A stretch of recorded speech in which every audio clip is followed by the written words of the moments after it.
Hello, welcome and kumusta, and thank you for joining me today. My name is Hao. I am your occupational therapist.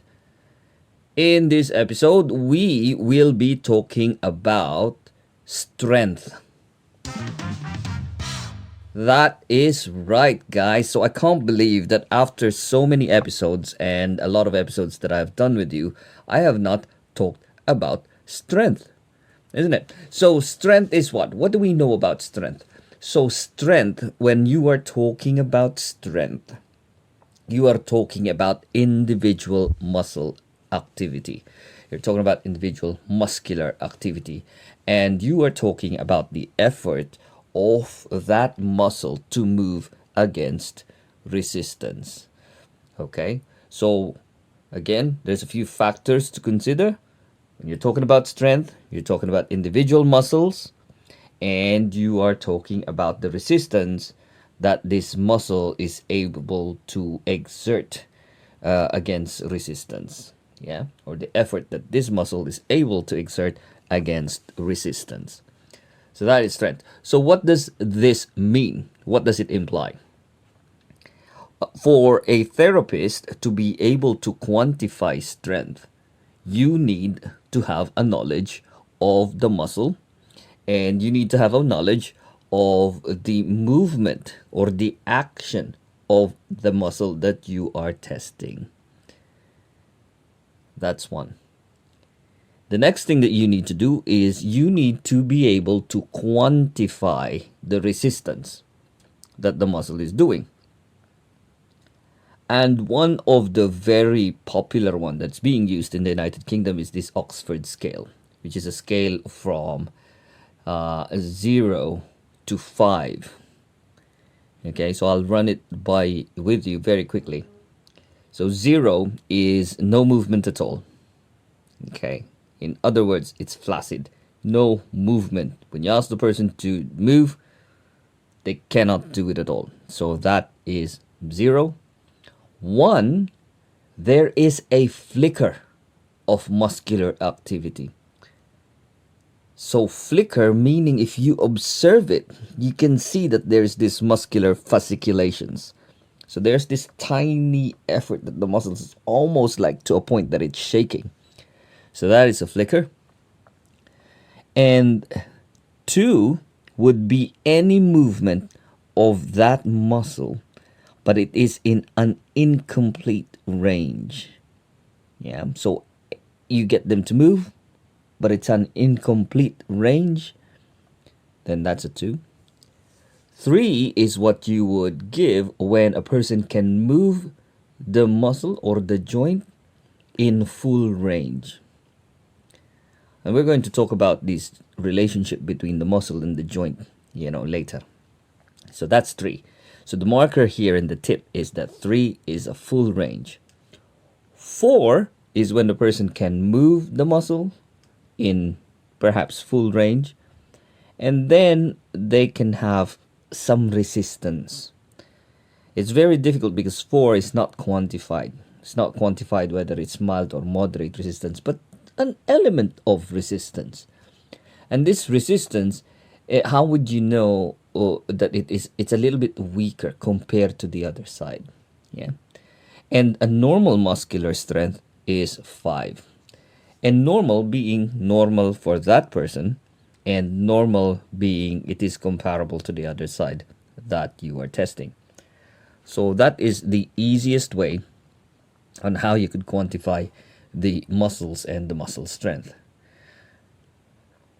So earlier on, I was talking to you about the muscles and its relationship to a joint, right?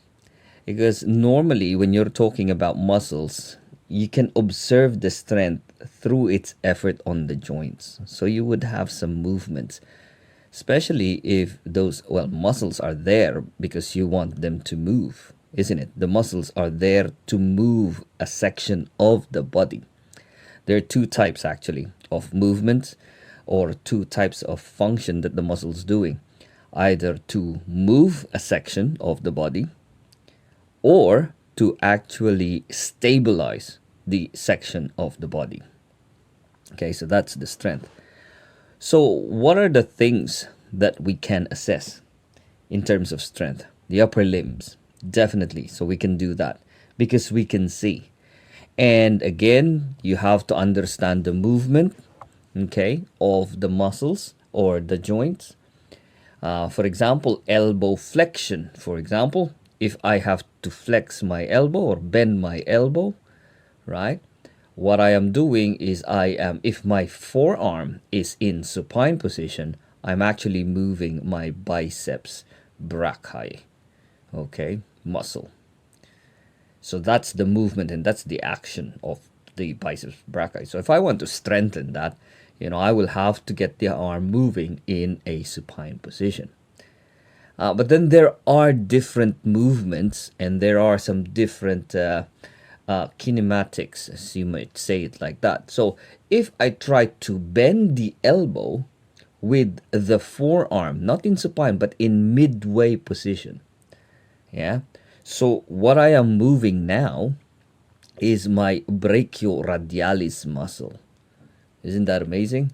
So the brachioradialis muscle is what you'll be moving when the forearm is actually in mid position.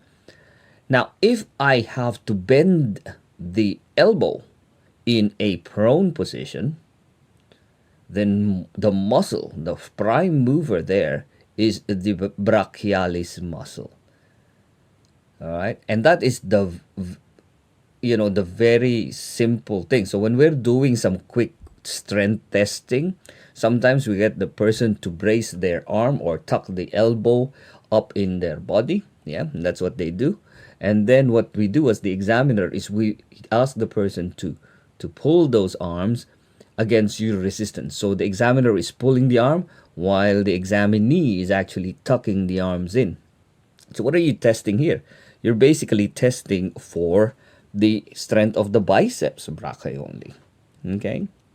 So what happens if you want to test the strength of the extensor, or when you're straightening the arm? What are you testing? With that straightening, if you're isolating it and it's just the elbow straightening, then you are testing for the strength of the triceps brachii. Triceps being there are three heads into it. So regardless of the position, of the arm, whether it's in supination, midway, or in pronation, there is only one muscle that is straightening it, and that is the triceps, which is at the back of the arm. Okay. If I want to say abduct the arm, and it's just pure abduction all the way to 90 degrees, or from 0 degrees when the arms is laid down, and then I lift it up, yeah, all the way to 90 degrees, then that is the deltoids that I am testing. If I move the arm forward up to 90 degrees, deltoids muscle, which is the anterior fibers of the deltoids. If I do and extend it a bit, then that would be the posterior fibers of the deltoid. But then you would have other muscles acting on them as well. Okay, so that's just a basic and a quick thing.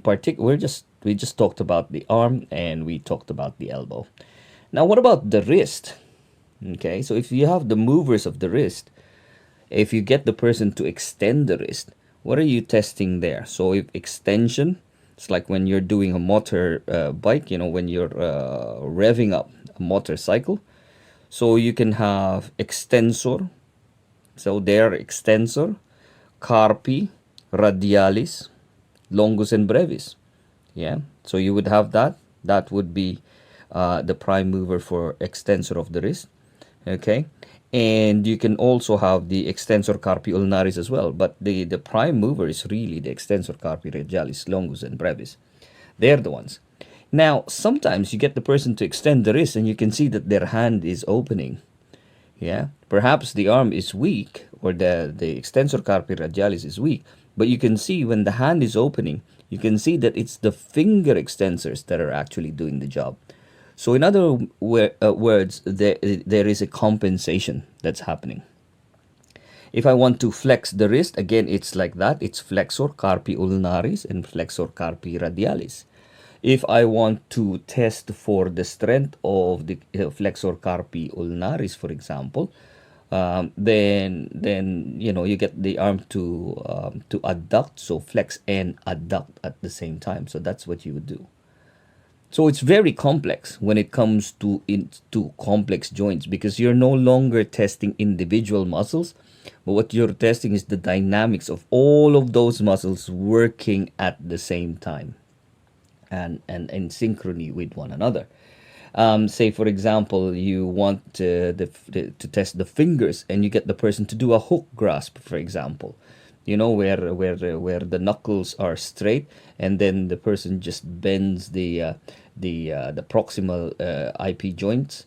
It's just like, how do I do that? So, in sign language, it's like an E, a sign of an E. So if you're just bending, so with the knuckles being straight, and then you bend the fingers, like when you're carrying a bag, for example, or a shopping bag, a hook grasp. So you're testing in there, you are testing the flexor digitorum superficialis. Yeah. But if you want the DIP, and you're going to check that DIP, distal phalanx, for example, then you're going to resist that, then you are now testing the flexor digitorum profundus. All right. So it's a little bit complicated when you're doing that muscle testing, particularly when the person is not very well or have developed a certain global weakness. Because global weakness meaning everything is all getting weak all at the same time. So having to check for a strength is very difficult, because you'll have to isolate individual muscles. Now, if the case is about, let's say, peripheral nerve injuries, for example, or a fracture, then it is easy. Or hands, that's easy to isolate, because you can isolate those muscles. But what happens about the trunk, isn't it? Those stabilizers, that's hard to access when you are improving, or when you're dealing with somebody who's in critical care, for example, and you're testing the trunk, and they sit down and they get slumped. They slump. The person would sit down. So what are you testing? You would have extensor muscles at the back, so you would have that, and there are many extensor capitis, for example, that's for the neck, thorac, extensor lumborum. It's all of these muscles at the back, and it's very difficult to isolate them because they all work at the same time. So it's hard to quantify the strength of it, and it becomes a different case altogether. And in practice, people would just describe a sitting balance. They would so it now becomes different, because sitting balance is a different factor altogether. Its ability to maintain an upright posture against resistance. And when you're maintaining an upright position, you might be talking about an upright position because of a person's ability to rely on the structures of the muscles or of the body.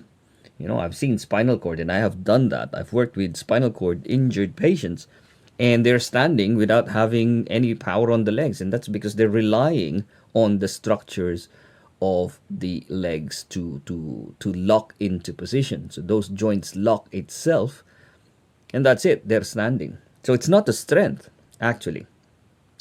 So slouching and then extending, so that's an action that the trunk can do. So this is, now we're talking about some strengthening activities, and that's the challenge. Yeah, again, it's a challenge. Is it strengthening, or are you improving the core stability? Then that becomes a different concern. So if you're talking about the legs, so for example, the hip flexors, the iliopsoas muscle, so that's what that would do. If you wanted to check for the knee extensors, or when you need that's straightening, so the extensor is the quadriceps. So there are quad, meaning there are 4 big muscles on the thigh, in the anterior part of the thigh. So that would be the one responsible. So you have the rectus femoris. Yeah, you have the vastus lateralis, you have the vastus intermedius, which is under the rectus femoris, and then to straighten the knee, the one that's responsible for actually locking that knee in place, is the vastus medialis muscle.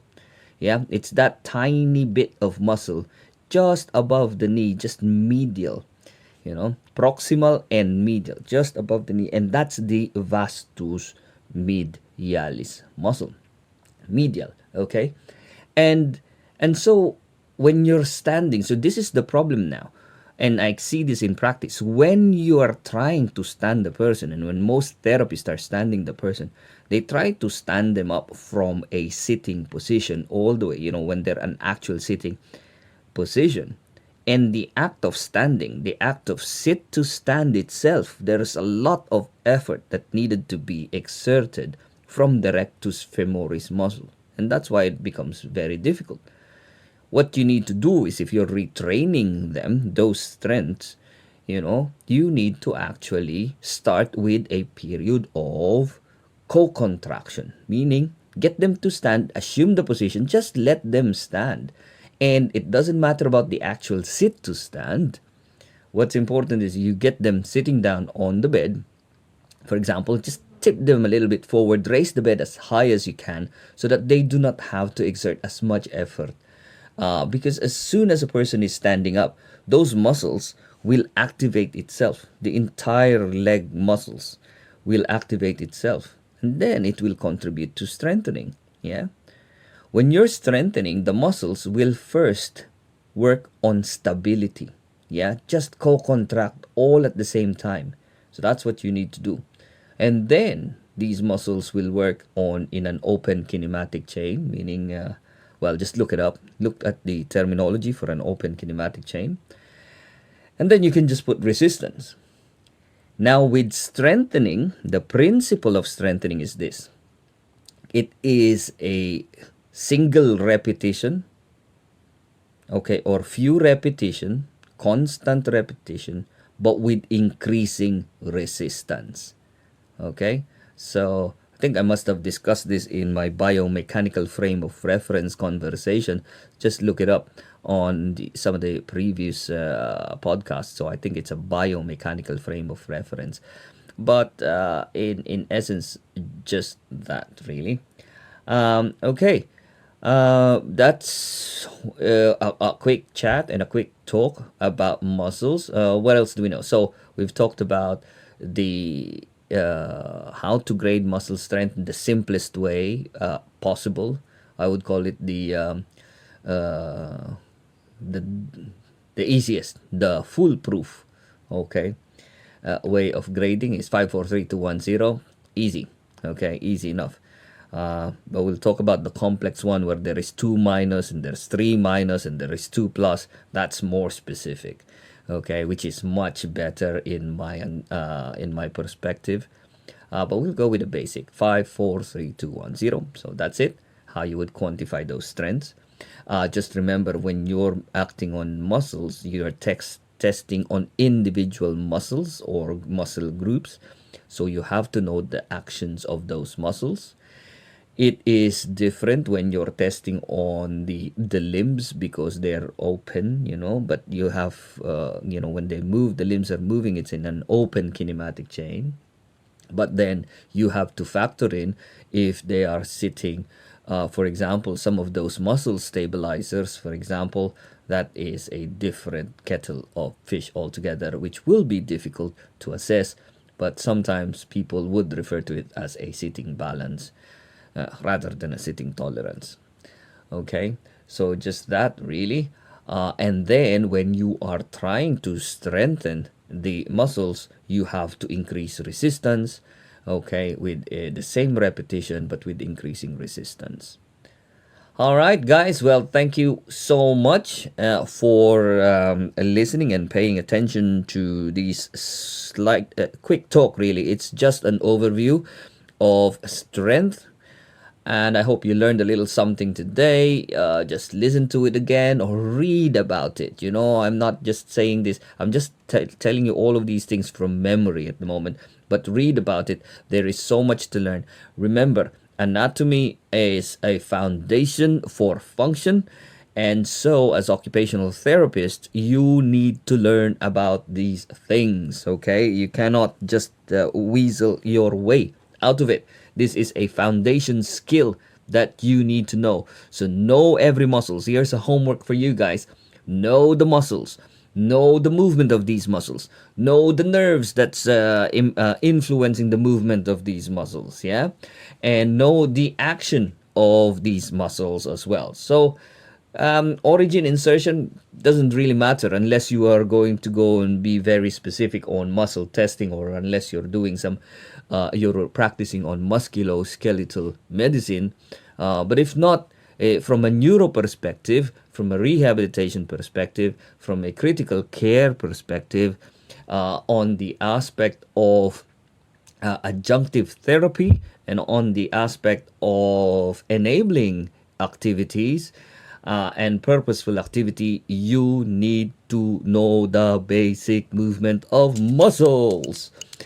All right, guys, thank you so much for paying attention. My name is Hao. I am your occupational therapist.